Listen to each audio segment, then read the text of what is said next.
Ito ang New York City Subway. Sa Tagsibol ay makakakita ka ng fountain at tuwing summer naman ay nagkakaroon ng shower.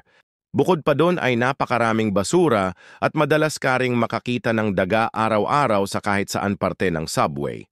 At kahit mismong mga workers ng subway ay nagsasabi na kahit araw o gabi, ang lugar na ito ay magulo at hindi ligtas. At dahil wala itong kahit na anumang harang ay madalas mangyari dito ang mga seryosong aksidente.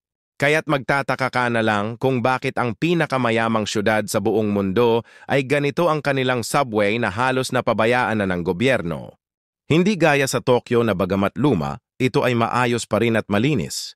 At mas lalo na ang China na halos ito na ata ang pinakamodernong subway dahil sa ito ay mayroong napakagandang mga pailaw at tila ba nasa future ka na sa sobrang ganda ng lugar.